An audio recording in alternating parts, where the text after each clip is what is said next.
उमेश जबलपुरी द्वारा लिखी गई व्यंग रचना व्यंग तुणीर का एपिसोड 19।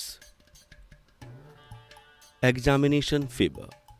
हम लोगों को जैसी जवानी में और जाते जाते बुढ़ापे में प्रेम रोग सताता है, उसी तरह साल भर न पढ़ने वालों को परीक्षा के समय परीक्षा रोग सताता है। इम्तिहान सर पर आते ही लोग परीक्षा की तैयारी में जुट जाते हैं। कोचिंग क्लासों में संख्या बढ़ जाती है। यहाँ वहाँ से 2/3 बहुमत प्राप्त करने की होड़ में सांसद विधायक पार्षद खींचने की तरह नोट्स प्राप्त करने की भागदौड़ शुरू हो जाती है। पेपर खरीदे जाते हैं। कीमत नेताओं की तरह करोड़ों में ना होकर लाखों में तो होती है। इस समय जिन छात्रों ने साल भर पढ़ाई क्रिकेट खिलाड़ियों की तरह गंभीर होकर न खेलने की तरह की हो, वो भी परीक्षा के समय सीरियस नजर आते हैं। जैसे वर्ल्ड कप का क्रिकेट आते ही कोच, बोर्ड, खिलाड़ी, दर्शक सभी सजग हो जाते हैं। इस समय सब मस्ती बंद कर दी जाती है। पार्टियां स्थगित हो जाती हैं। गोल मारकर फिल्में देखना बंद हो जाती है। स्कूल कॉलेज के मैदान क्रिकेट ग्राउंड से नजर आते हैं। कैंपस के चारों तरफ छाई मौज मस्ती का माहौल सचिन धोनी के शून्य पर आउट होने वाली सिचुएशन की तरह शांत नजर आता है। इस समय क्लास बंक करने वाले छात्र प्रॉक्सी हजारी वाले छुपे रुस्तम नजर आते हैं। छात्र भी गंभीरता के साथ 20 प्रश्नोत्तर लिए पढ़ते नजर आते हैं।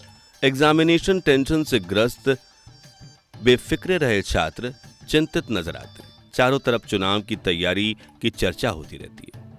हेलो हेलो का बिल बढ़ जाता है। घर वाले खुश हो जाते हैं कि फोन पर पढ़ाई हो रही है। 5 साल में एक बार आने वाले चुनाव में जिस तरह मतदाताओं की एकाएक पूछ बढ़ जाती है, उनके सामने पढ़ने पर मुंह छिपाने वाला दंडवत करने लगता है, उसी तरह परीक्षा के समय शिक्षकों की मांग भी कीमत, प्रतिष्ठा, डिमांड, वैल्यू, पूछताछ बढ़ जाती है।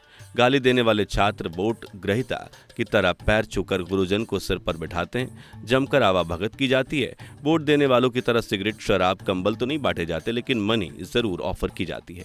मार्गदर्शन के नाम पर चुनिंदा प्रश्न प्राप्त करने पर अच्छी खासी रकम पेपर लीक करवाने पर खर्च की जाती है। देश में ऐसी कोई कुर्सी नहीं जिनमें छेद ना हो, ये बात प्रमाणित की जाती है। इस समय छात्रों द्वारा 5 साल में एक बार जन समस्याओं की तरह टॉपिक समझे जाते हैं। शिक्षकों के प्रति सम्मान की भावना बढ़ जाती है। वे गोविंद से बड़े नजर आने लगते हैं। परीक्षा के समय भगवान के मंदिरों में भी भीड़ बढ़ जाती है। भगवान को भी 11, 51, 101 का प्रसाद चढ़ाने का लालच देकर पास करने की मिन्नत की जाती है। सोमवार को शंकर जी, मंगलवार को हनुमान जी, बुध को गणेश जी, गुरु को साईं, शुक्रवार को दुर्गा जी, शनि को शनि महाराज, इतवार को सूर्य देवता के दरबार में हाजिरी लगती है। किसी भी भगवान का रुष्ट कर फेल होने के चांसेस नहीं लिए जा सकते। यह बात अलग है कि उनमें से अधिकांश छात्र बाद में भगवान पर फेल होने का दोष मढ़कर नास्तिक हो जाते हैं। अपने माता पिता को पेपर खरीद कर न देने पर भगवान से ज्यादा उन्हें गाली देते हैं। इस समय छात्र जो पाठ्यक्रम साल भर में पूर्ण नहीं कर पाते, उसे एक दिन में, एक रात में पूरा करने का हनुमानी प्रयास करते हैं। उनके इस भागीरथी प्रयास से रात की नींद, दिन का चैन, पर्स का वजन सब उड़ जाता है। पैदा करने वाले माँ बाप से भी न डरने वाले छात्र परीक्षा के भय से भयभीत नजर आते हैं। साथियों से बिछड़ने का गम, फेल होने पर लड़कियों के बीच होने वाली संभावित बेइज्जती के भय से घबराए हुए पढ़ते नजर आते हैं।